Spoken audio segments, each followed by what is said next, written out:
şehitlerimizin mezar başlarında devam ediyor. Bu 10 yıl boyunca adalet arayışındaki aileler, yaralılar, avukatlar ve aile inisiyatifimize gönül veren dostlarımız olarak defalarca kez gözaltı, işkence ve tutuklama saldırıları yaşadık. Bizler adalet aradıkça tersinden davamıza hukuk kuralları çiğnendi. Geçen aydan bu aya 33'lerin yoldaşlarından Zeynep Tekin tahliye oldu. Zeynep örgüt talimatıyla Suruç oturumlarına katılmaktan, yıl dönümlerinde 33'leri almak suçlamasıyla mahkeme karşısına çıkarıldı. Yargılanmasına hala devam ediliyor. Zeynep bugün yine aramızda, bizimle adalet aramaya devam ediyor. Hoş geldin Zeynep. 33 düş yolcusu yaşamları boyunca çocuklar için özgür, güvenli ve huzurlu bir yaşam istediler. Yaşamlarını her zaman buna göre düzenlediler. Kobane'ye gitmek isterken nasıl ki orada savaş mağdur çocukların yaralarını sarmak istediler ise burada da çocukların çocukluklarını yaşayabilmeleri için uğraştılar. Bizler 33'lerin mirasına yaslanarak adalet aramaya devam edeceğiz. Bizler adalet mücadelelerini örgüt talimatıyla değil, aklımız ve yüreğimiz ile çocuklarımızın ideallerini rehber ederek yürütüyoruz. Bizler adalet mücadelemizi bırakmamızı isteyenler bilsinler ki ne gözaltılar, ne işkenceler, ne de tutuklamalar bizi adalet mücadelemizden koparamaz. Bu ay sizlere 33 düş yolcularımızdan Polen Ünlü, İsmet Şeker, Osman Çiçek ve Okan Pirinç'in yaşamlarından kısa kesitler paylaşacağız. Polen Ünlü, Suruç'ta ölümsüzleştiğinde henüz 23 yaşındaydı. İstanbul Üniversitesi Felsefe Bölümü öğrencisiydi. İsmet Şeker, Rojava'da IŞİD'e karşı savaşırken yaşamını yitiren oğlu Mustafa Can Şeker'in ardından oğlunun adımladığı sokakları görmek istiyordu. O yıkılmış bir kenti inşa etmek için çıkanlardandı. Osman Çiçek, Suruçluydu. Yoksul bir ailenin çocuğu olarak büyüdü. Yaşamını küçük yaşlardan itibaren çalışarak idame ettirmek durumunda kaldı. Kendisi gibi Suruç'ta katledilen Kasım depremiyle çocukluk arkadaşıydı. Okan Pirinç, Suruç'ta katledilen devrimcilerin en gençlerindendi. Canlı bomba saldırısı sonucunda katledildiğinde henüz 18 yaşını bile doldurmamıştı. Yaşıyor! Alper Sapan, Yaşıyor! Aydan Ezgi Şalcı, Yaşıyor! Büşra Mete, Yaşıyor! Cebrail Günebakan, Yaşıyor! Cemil Yıldız, Yaşıyor! Çağdaş Aygın, Yaşıyor! Duygu Suat, Yaşıyor! Ece Dinç, Yaşıyor! Emrullah Akhamur, Yaşıyor! Erdal Bozkurt, Yaşıyor! Emir Deniz Erol, Yaşıyor! Ferdane Kılıç, Yaşıyor! Hatice Ezgi Saadet, Yaşıyor! İsmet Şeker, Yaşıyor! Kasım Deprem, Yaşıyor! Koray Çapoğlu, Yaşıyor! Medali Barutçu, Yaşıyor! Berk Cömert, Yaşıyor! Murat Yurtgül, Yaşıyor! Berkan Kılıç, Yaşıyor! Nazegül Boyraz, Yaşıyor! Nazlı Akgürek, Yaşıyor! Nuray Koçan, Yaşıyor! Okan Pirinç, Yaşıyor! Osman Çiçek, Yaşıyor! Polen Ünlü, Yaşıyor! Serhat Devrim, Yaşıyor! Süleyman Aksu, Yaşıyor!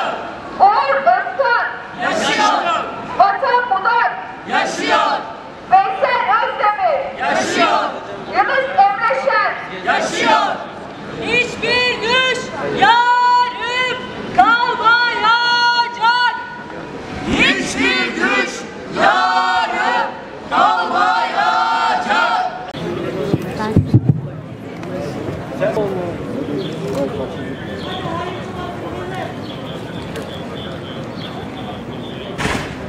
Sorucu hesabı sorulacak.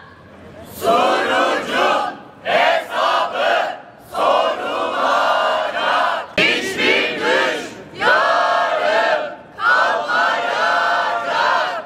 Saldırı sonucunda 33 düş yolcumuz ölümsüzleşti, yüzlerce arkadaşımız yaralandı.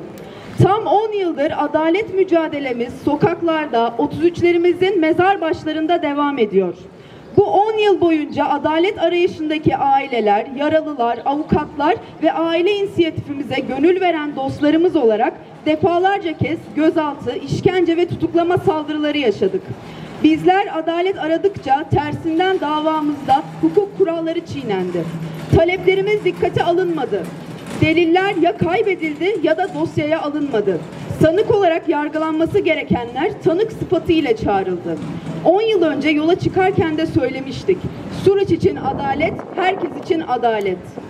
Bugünden geriye 10 yıla bakınca siyasi kimliğine bakmaksızın herkesin adalet aradığını söylemek çok da absürt olmaz. Adalet denen şey herkese lazım. Bugün ise nefes kadar ihtiyaç var.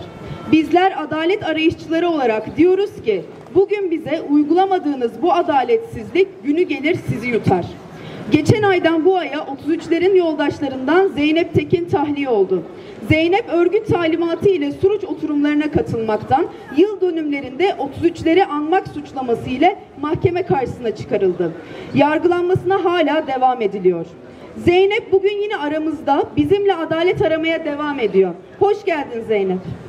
Benzer iddialarla aile inisiyatifimiz sözcülerinden Emrah Topaloğlu tutuklanmış ve 28 Nisan'da görülen ilk duruşmada tutukluluğuna devam kararı verilerek adaletsizlik katmerlenmiştir.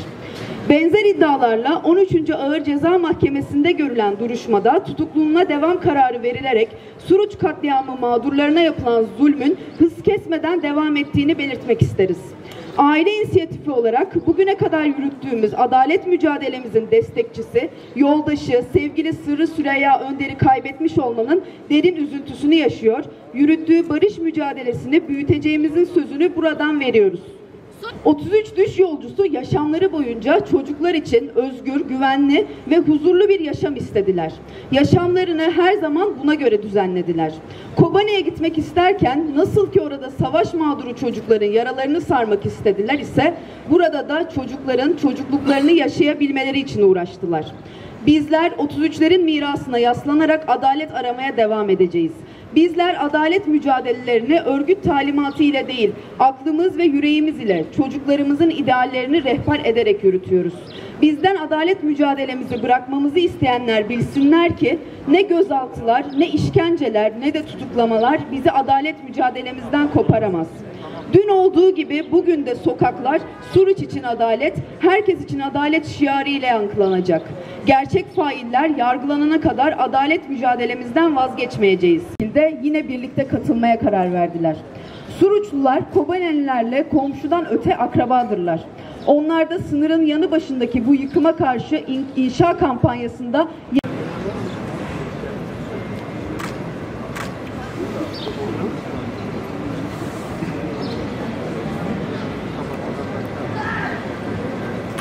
Azegül Boyraz yaşıyor. Hatice Ezgi Sadet yaşıyor. Vatan Budak yaşıyor.